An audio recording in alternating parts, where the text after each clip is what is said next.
Welcome back to the channel. So in this video, I'm going to be giving you guys some helpful insight and tips on how to build your credit by yourself.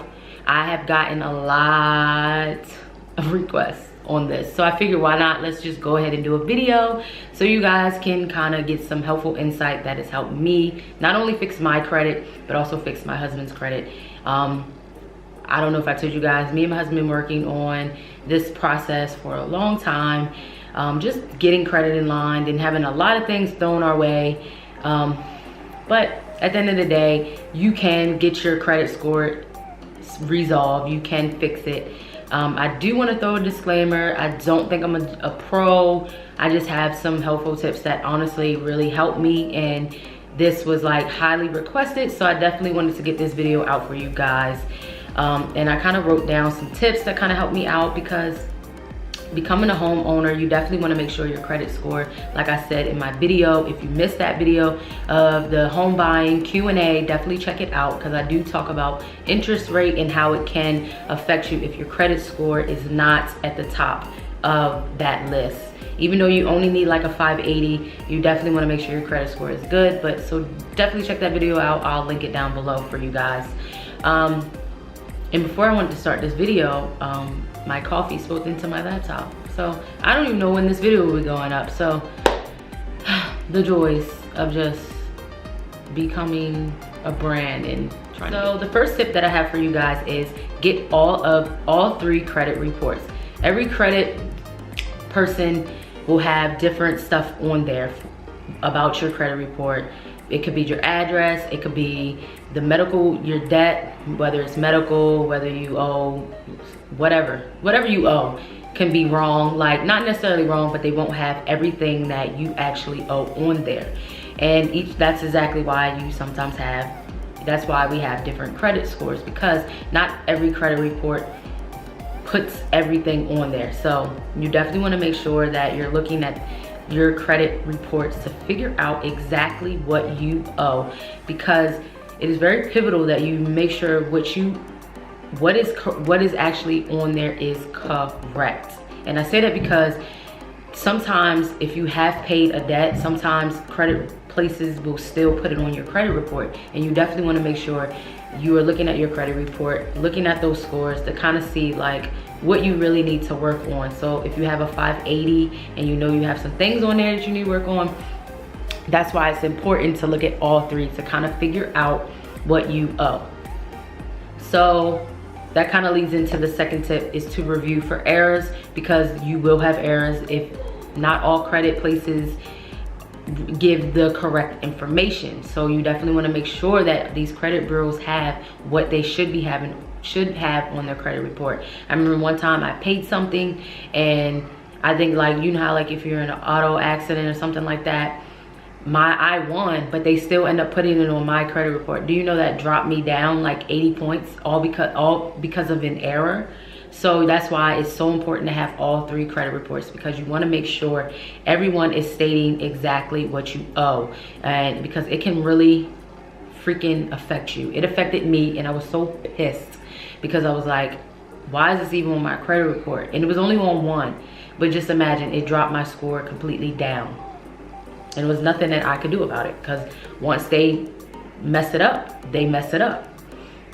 Number three, you want to definitely make sure you file any disputes. So if you are on Credit Karma has made it so easy that now you can go on there and file any disputes to review any inaccuracies that are on there. So for instance, like I said, that particular thing was on my credit report, so I went, disputed it, and they end up taking it off, and then my credit score actually ended up going up. It didn't go up all the points that I lost, but it still went up a significant amount. So that kind of made me feel like, okay, cool. But you definitely want to make sure you're reviewing everything, you're disputing it. And this kind of leads into number four. You want to make sure that everything is valid disputes. You don't want to dispute something that you know for a fact you did not pay, or or that you know you haven't even done anything to settle this thing that you have going on. So this kind of leads into number five. Number five is, what I did is I would call, if I had anything on in the collections, I would call that collection agency. Some people say that you shouldn't do this, but check this out. I wanted to get my credit report resolved. I wanted to get it done. I wanted any debt off of there. I didn't want anything to come back on me saying that I owed anything. So I called the numbers that were on my credit report, and I got on a payment plan, and I resolved any medical bills. I had a lot of medical bills for my son for his cardiology appointments. So that kind of hammered me down. Life, what you gonna do? But I called the collection agency, got on a payment plan, and then what I did is once I paid it, I waited about a week, and then I disputed it. And guess what? It got off my credit report. Companies lie. They say that it takes 30 days, but let me tell you this. Do you know I had an inaccuracy for a medical bill on my credit report? I called them and said, I paid this medical bill. I have the proof. I faxed over that proof, right? Do you know the next day my credit report, they took it off and my credit went up 30 points that I lost. And I said, so these credit agencies have been lying to us about 30 days. They're just lazy and they don't want to do it. But give it 30 days because I think that's the legal terminology. Don't quote me because I don't know the real deal. But just wait 30 days if you can, and then keep disputing it, making sure that it gets off your credit report. I don't really have any vital information as far as inquiries on your credit report, so you might want to like look that up, or if you're in the Dream Catchers group on Facebook, check that out and ask that question in there, because that's another helpful key on getting your credit report resolved and not having to pay anyone. So another helpful tip is too, if you don't dispute via Credit Karma, you can still send in letters, and you can get these letters offline. You can type it in on Google and letters will come up for your credit. It's super easy, and there's a lot and that's why I stress getting into the Dream Catchers group. You can get in this worldwide. You don't have to be in like one particular state in order to get into this group. Getting into this group is so pivotal because it has a lot of key information on legal terms that I don't really know and not off the top of my head. So that way you can go in there, go on the file section and look up that information. And that will really help you. And another tip that I have is, wait one sec, is if you have credit cards, make sure your credit cards are at that 30%. So if you have a credit card that's $700, you want to make sure your credit number is at 210, because that is the 30% threshold. Actually, it's really great to keep it lower if you have multiple credit cards, because they look at all of those and they kind of like bunch that percentage together, because a lot of places will look at your credit utilization. So you definitely want to make sure those are down. Don't use them to be spending out here. And I know it's hard out here, and I know that's why you have a credit card, to just use them. You know, I'm still working on mine because, you know, they're there for you to use them, and then once you pay it, you get it down, something happens, you use it again. But the most important part is keeping it at the 30. And if you don't keep it at the 30, just kind of like maximize your money. So like another helpful tip that I really have for you guys that I found out that works for me is, so if your payment is due, say, I'm gonna say like the 25th of the month. What I do, no, I'm gonna say like the 10th. So what I do is I pay my bill on the 10th, right?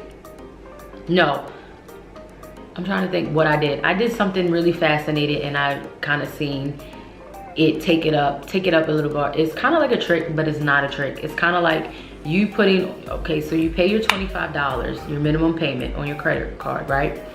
Then like, you let a week go by, put at least like $15 more on it.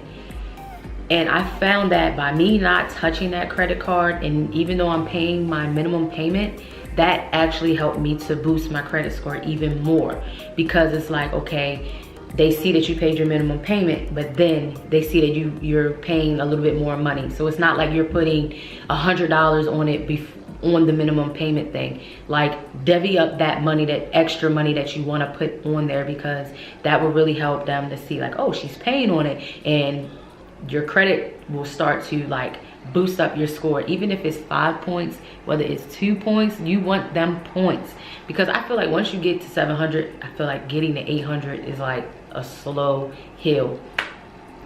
I'm really trying to think of like any more tips that really helped me on my journey, because I covered all that. And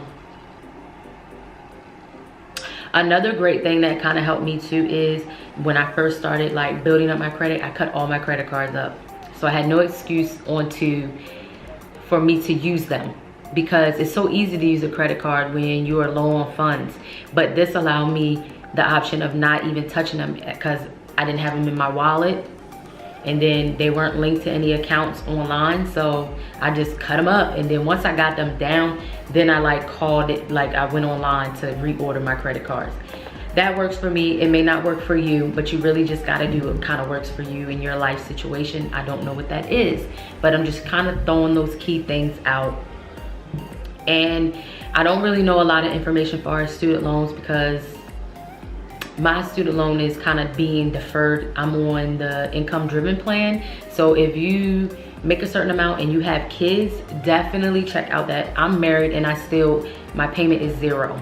And some people may see that as, oh, well, it's gonna keep causing more money. Check this out. I don't have the money to give them no $300, $500 right now. So this gonna work for right now, okay? And yeah. But that was my main goal anyway, was to get my house first and then focus on my student loan, because it's not a big number. Only had 1 student loan. But if you can get on that income driven plan, I know this kind of like shine away from your credit, but it still has a main factor, because I know a lot of people who owe a lot of money on their thing, or they got penalized for not paying it. So check into the income driven plan if you can get on it. Another thing is definitely check out your FICO score, because your FICO score will be completely different than what Credit Karma is saying. Sometimes Credit Karma is like 30 or 50 points off from what your actual credit score is. I remember when I first went to get pre-approved about a year ago, they told me that my credit score was a certain number, and I was like, wow, that's like 30 points, 40 points above what Credit Karma told me. So check that out. Make sure, a lot of places, discover.com has a free credit report that you can get into. Check out Dreamcatchers group on Facebook. I will definitely put that below. And if you don't have Facebook, I highly suggest just adding it, just so you can get into that group and just log in for that, because I think you do have to have like an account to get on there. But building credit is not as hard as it seems once you get the hang of it. And if you really need help, go seek a professional. There's nothing wrong with trying to get help. I had a professional help me way before I started to do it on my own, because I was like, listen, I had like a or some people do, a lot of people who do fixed credit, they'll actually review. Some people have like a thing where they'll review your credit report for you and give you the information without you even having to use them. I know that's kind of like, why would they do that? But some people do, because some of them want your business. So they will throw it out there that they want to help you. And I ended up working with someone after she went over my credit report, but that was a long time ago. And then I got hit with my son's medical bills, so that was a whole nother ball game. And I was like, well, I did get the professional help, so I think I can kind of control this situation. But being a homeowner is 10 times more than what people think. You know, you definitely want to make sure your credit's in line, because the unexpected can happen in your home the first week that you move in there, and you want to make sure you have money saved up in order to take care of those things or to handle those deductibles. Like the siding off my house came off from the high winds, and we had to kick out money for that. So this is my thing, I don't knock renting at all, because I feel like renting has the perks to it. Yes, renting is high as fuck right now, but if you are not financially ready to become a homeowner, keep renting until you can get there, until you can save up a certain amount of money that you were trying to save, and then go for it. And another thing, I was watching my realtor yesterday, and she was saying how grants won't always be here. So you definitely want to make sure your credit's in line and you're saving money. I always tell people, yes, you have a great credit score, but what about your bank account? So often we're so focused on a credit score, we're not even saving money every week, every 2 weeks, or however you get paid. You're not paying yourself first. Pay yourself 10% first. That's all of this is key information together, because I feel like people get so caught up on a number, but yet you still, I look at it this way, you're still borrowing money. But if you have a savings account, you ain't gotta worry about borrowing more money and it affecting your credit score. And people are so glorified on a number. Honestly, I got the 700 and I'm content. I'm content. Why? Because to me, it's just a number. I'm happy. I know with my 700, I'm gonna be good to go. I don't have to stress out, and I just wanna maintain. And if it gets higher, it gets higher. I'm not pressed for that. I'm pressed for saving coins now. Now that I'm a homeowner, you know, saving money and investing my coins so I can be good for retirement. Yeah. Even though I've been doing that, but still, now I can really get what I'm trying to do done, you know?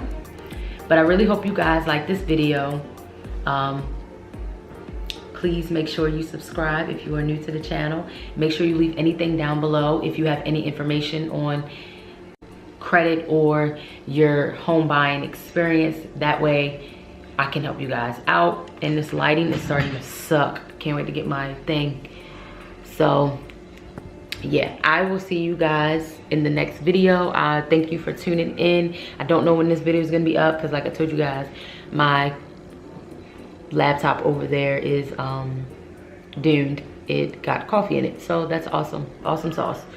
So yeah, thank you guys for tuning in, and I'll see you in the next one. As always, stay blessed.